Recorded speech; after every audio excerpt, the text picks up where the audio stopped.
PASM. I don't know, it's probably not super important, right? Turns out these few little letters on your camera dial are some of the most important options on your camera. Today, we'll find out why. This is DIY in 5. Hey everyone, I'm Trisha Hirschberger and you are watching DIY in 5, the show where we make tech simple enough you feel comfortable tackling tech topics solo, all in a nice short explainer video.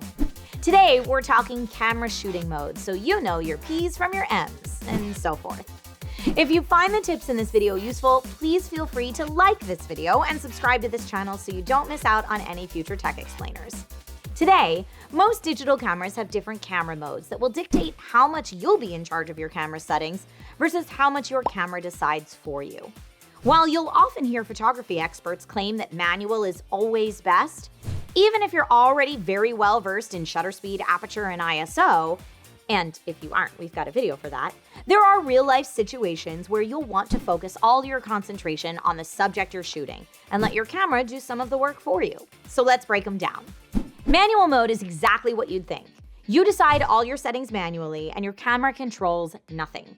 This mode offers you the most creative freedom for sure, but can take a while to dial it all in exactly as you'd like and requires a firm understanding of your settings. Situations where you have time to play and perhaps an unusually high or low light environment might be the perfect time to play around in manual mode. On the other end of the spectrum, auto/full auto/A+ mode is the opposite, letting the camera have full control. This is fantastic for beginners or for situations where you simply want to point and shoot and aren't too picky about the outcome. Once you're ready to branch out from auto, program mode is also great for beginners, controlling your aperture and shutter speed while you control the ISO, exposure compensation, flash, white balance, etc.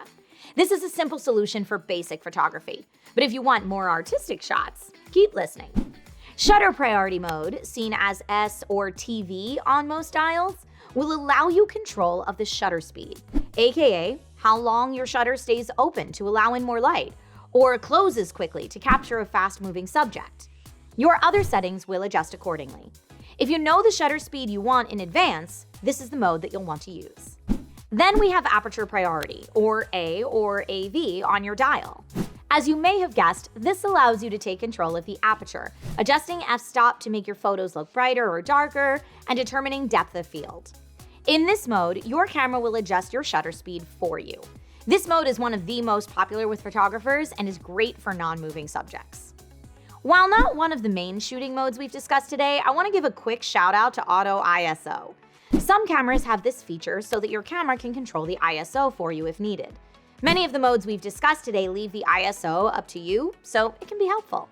Other camera modes like portrait, landscape, macro, night, etc. may be available on your particular camera, and these are usually a manufacturer-specific combination of the main modes we've already discussed.